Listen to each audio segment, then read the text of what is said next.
بات ابھی میڈیا تک نہیں گئی ہے. میرا خیال تھا کہ چونکہ آج علماء کرام سے میری میٹنگ ہے تو یہ میں بات جو ہے سب سے پہلے آپ کو بتاؤں، پھر بعد میں میڈیا کے پاس جائے. تو سیکٹری ایچ آر نے وہ لیٹر وڈرا کر دیا. سفارشات اس کو مسترد کر چکا ہے. یہ جو ہے تعلیمی حوالے سے تو یہ ایشو بناتے ہیں، اس سے وطن کی بھی بدنامی ہوتی ہے، دین کی بھی بدنامی ہوتی ہے.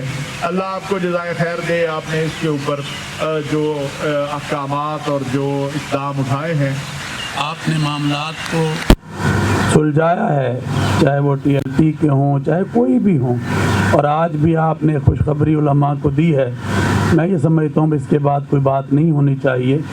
تو عمران خان صاحب کو دیکھیں تو وہ بھی سچے عاشق رسول ہیں، اگر آپ کو دیکھیں تو آپ بھی سچے عاشق رسول ہیں، بزدار صاحب کو دیکھیں تو وہ بھی سچے عاشق رسول ہیں. میں سمجھتا ہوں کہ عمران خان صاحب نے بھی اور اسد قیصر صاحب نے بھی، محمد علی صاحب نے بھی، نور الحق قادری صاحب نے بھی جن جذبات کا اظہار کیا ہے، یہ ہر مسلمان کا یہی عالم ہے. یہ جو کریکولم والا معاملہ ہے یقیناً یہ بہت بڑی بات تھی، اور ٹی ایل پی والا معاملہ بھی، دونوں معاملات مبارکباد کے مستحق ہیں.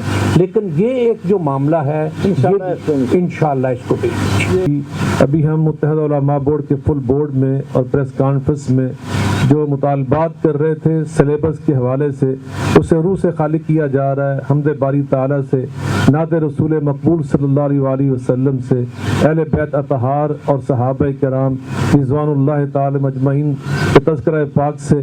تو ہم ابھی یہاں پہنچے اور اللہ نے ہماری دعا کو قبول فرما لیا، اور آپ سے ہم نے آتے یہ خوشخبری سن لی. اپنے نصاب کے حوالے سے جو ایک خوشخبری سنائی ہے کہ اس لیٹر کو واپس لے لیا گیا ہے، لیکن یہاں پہ ہم علماء کرام اس سے بڑھ کر آپ سے یہ مطالبہ کر رہے ہیں کہ ایک انکوائری کمیٹی تشکیل دی جائے.